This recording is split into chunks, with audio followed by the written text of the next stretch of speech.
aqui enquanto povo da Guiné-Bissau para reivindicar o respeito à nossa Constituição. Rua! Sissoko! Rua! Sissoko! Rua! Terrorista! Rua! Terrorista! Rua! Terrorista! Rua! Sissoko! Rua! Sissoko! Rua! Sissoko! Rua! Sissoko! Rua! Viva a democracia! Nossa, essa situação na Guiné-Bissau tá pegando fogo, hein? O presidente Embaló tá realmente balançando as estruturas. Tá ficando séria. Um país com uma história tão vibrante, mas que vive essa luta constante por uma democracia estável. Parece que chegamos num ponto de ruptura.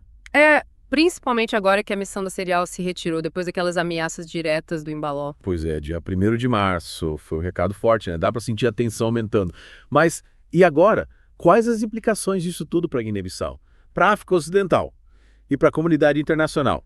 É isso que vamos analisar a fundo nesse episódio. Essa jogada de poder levanta questões sérias sobre o futuro da Guiné-Bissau. A gente está falando de um possível isolamento em relação aos países vizinhos.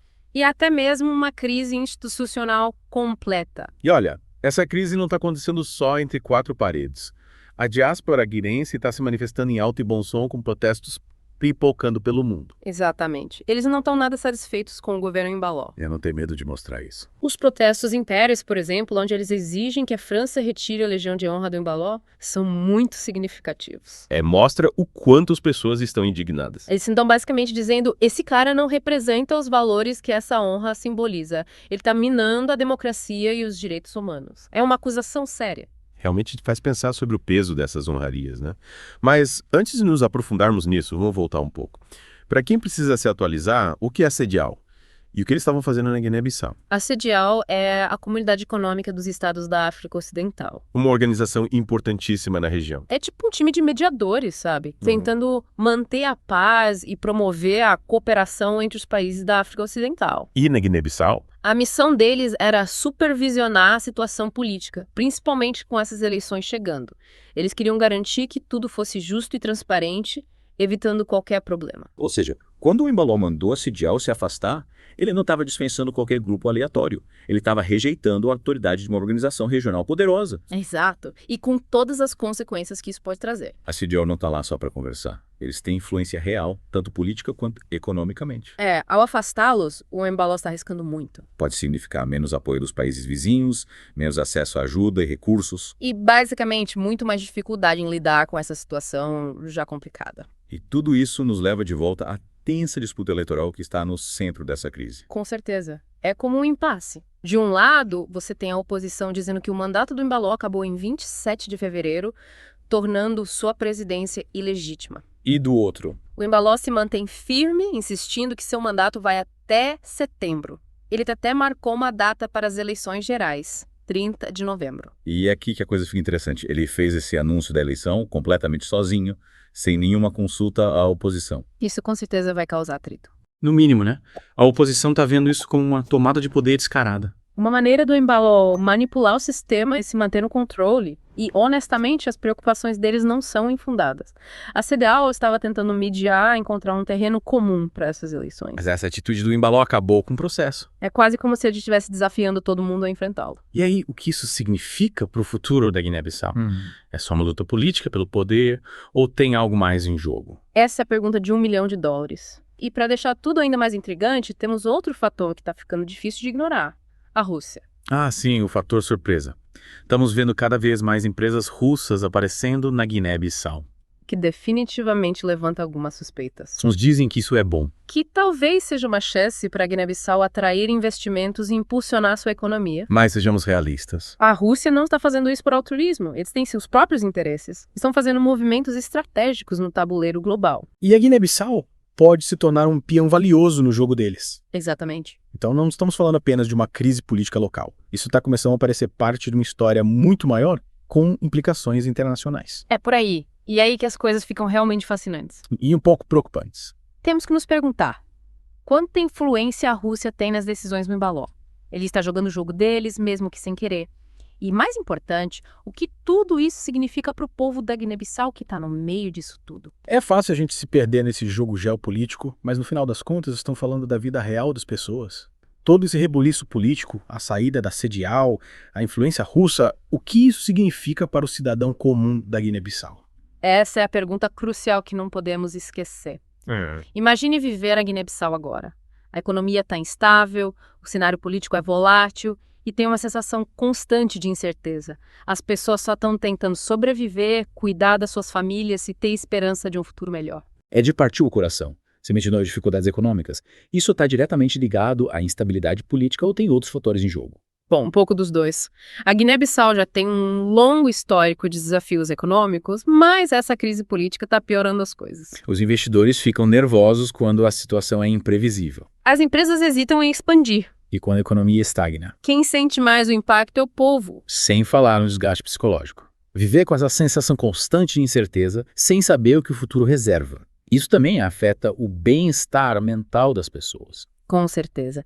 Imagina tentar planejar seu futuro, a educação dos seus filhos, quando você nem sabe quem vai estar no comando no mês que vem, quem dirá no ano que vem. É uma receita para ansiedade e desilusão. E não vamos esquecer do potencial para violência. Quando as tensões políticas aumentam, o risco de conflito nas ruas é real. Então não se trata apenas de quem está no poder, mas da estrutura da sociedade sendo ameaçada. Parece que existe uma profunda frustração entre o povo da Guiné-Bissau. É como se eles sentissem que suas vozes não estão sendo ouvidas, que suas necessidades estão sendo ignoradas. E essa desconexão entre governantes e governados. É um terreno fértil para agitação e instabilidade. É como um barril de pólvora prestes a explodir. Então, qual é a saída dessa confusão? Existe um caminho para um futuro mais estável e democrático para a Guiné-Bissau ou o país vai continuar nesse ciclo de crise? É difícil dizer com certeza. A situação é complexa, com muitas peças em movimento.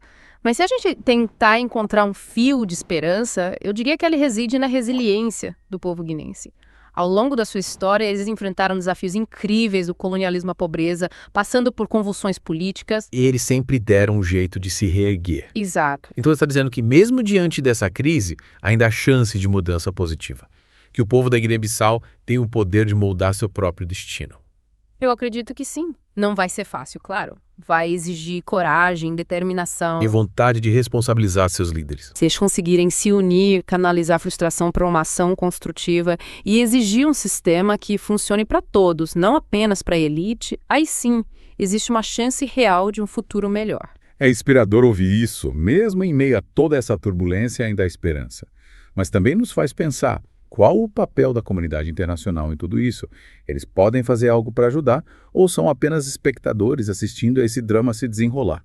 Essa é uma pergunta complexa. Sempre existe o risco da intervenção estrangeira causar mais mal do que bem. É verdade. Mas, ao mesmo tempo, a comunidade internacional não pode simplesmente ficar parada enquanto uma nação está à beira do colapso. Então, como encontrar esse equilíbrio? É preciso equilibrar o respeito à soberania da Guiné-Bissau e o apoio necessário. Na prática, como isso funcionaria? Que tipo de apoio realmente faria a diferença? Bom, para começar, pressionar todos os lados para dialogar e encontrar uma solução pacífica para essa disputa eleitoral. A CEDEAO ainda pode desempenhar um papel crucial aqui, mesmo que sua missão tenha sido retirada. Eles podem continuar facilitando as negociações, agindo como um mediador neutro, ajudando a reduzir a distância entre o governo e a oposição. E além da crise imediata, o que dizer do desenvolvimento a longo prazo da Guiné-Bissau? O que a comunidade internacional pode fazer para apoiar seu crescimento econômico e suas instituições democráticas? Achei que as coisas ficam complicadas. A ajuda pode ser útil, mas precisa ser direcionada, transparente e responsável. Precisamos garantir que ela chegue às pessoas que mais precisam, não apenas aos bolsos de funcionários corruptos. Entendi. E precisamos apoiar organizações da sociedade civil, defensores dos direitos humanos e a mídia independente. Eles são os que realmente responsabilizam o poder e pressionam por mudanças positivas. Exatamente. Parece que é preciso encontrar um equilíbrio delicado entre fornecer apoio e evitar interferência, entre respeitar a soberania e defender os princípios democráticos. Mas o ponto principal é que a Guiné-Bissau não pode ser esquecida. O mundo precisa prestar atenção, oferecer apoio quando necessário e se solidarizar com o povo enquanto ele luta por um futuro melhor. É isso aí. É fácil se sentir sobrecarregado pela complexidade dessa situação. Mas lembre-se, cada voz importa. Ao nos mantermos informados, conscientizando as pessoas e apoiando organizações que trabalham em campo, todos nós podemos ajudar a Guiné-Bissau a navegar por esse período turbulento e sair mais forte do outro lado. Então, à medida que nos aprofundamos nessa crise, fica claro que o destino da Guiné-Bissau está em jogo. Mas, em meio a essa incerteza, existe um vislumbre de esperança. O potencial para a mudança positiva ainda está lá, mas vai exigir o esforço coletivo do povo guinense, dos atores regionais e da comunidade internacional. Parece que chegamos a uma encruzilhada com a Guiné-Bissau. Tudo parece tão incerto e os riscos são altíssimos. Mas, em meio a essa crise, será que também pode haver uma oportunidade para um novo começo? É fascinante porque você tem razão. Às vezes, esse tipo de reviravolta, por mais inquietante que seja, pode forçar um sistema a confrontar suas fraquezas. É como uma panela de pressão. As coisas estão fervendo na Guiné-Bissau há um tempo e agora tudo está transbordando. Então você está dizendo que essa crise pode realmente ser um catalisador para uma mudança real e duradoura. Que talvez, apenas talvez, isso possa impulsionar a Guiné-Bissau com um futuro mais estável e democrático. É definitivamente uma possibilidade. As crises muitas vezes expõem as rachaduras de um sistema, forçando as pessoas a reconhecerem os problemas que se arrastam há anos. E uma vez que esses problemas são expostos, fica mais difícil ignorá-los. Cria-se uma demanda por soluções, por um novo caminho a seguir. Então, de certa forma, essa crise é como um alerta, não apenas para os líderes políticos, mas para toda a nação. Exatamente. É uma chance para a Guiné-Bissau se olhar no espelho, confrontar seu passado e decidir que tipo de futuro quer construir. Claro, não há garantia de sucesso. Tudo depende das escolhas que são feitas, tanto por aqueles que estão no poder, quanto pelo próprio povo. Se conectarmos isso ao panorama geral, é um lembrete de que a mudança raramente acontece de forma tranquila. Muitas vezes é confusa, imprevisível e nasce de circunstâncias desafiadoras. Mas o que você destaca como o fator mais crucial para determinar se essa crise levará a uma mudança positiva ou uma deterioração ainda maior? Para mim, tudo se resume à vontade do povo. Eles têm a força, a união e a determinação para exigir mais de seus líderes. Eles aproveitarão este momento para pressionar por reformas reais, por um sistema que seja verdadeiramente representativo e responsável. Então, o futuro da Guiné-Bissau depende de seus cidadãos estarem prontos para se levantar e reivindicar sua agência, para serem os arquitetos do seu próprio destino. Exatamente. E esse é um lembrete poderoso, não apenas para a Guiné-Bissau, mas para todos nós. Muitas vezes nos vemos como observadores passivos dos eventos globais, mas a verdade é que todos nós temos um papel a desempenhar na construção do mundo em que queremos viver. É um chamado à ação, para nos mantermos informados, para participarmos de conversas significativas e para apoiarmos aqueles que lutam por um mundo mais justo e equitativo. Mesmo que pareça um pequeno ato, essas ondas de ação podem criar ondas de mudança. Com certeza. E quem sabe, talvez essa crise na Guiné-Bissau, por mais desafiadora que seja, acabe sendo lembrada como um ponto de virada, um momento em que a nação encontrou sua voz e traçou um novo rumo para um futuro mais brilhante. Uma reflexão poderosa para encerrarmos. É um lembrete de que, mesmo em meio à incerteza e à turbulência, a esperança ainda pode brilhar. E cabe a todos nós manter essa chama acesa. É isso por hoje, pessoal. Fiquem ligados e até a próxima.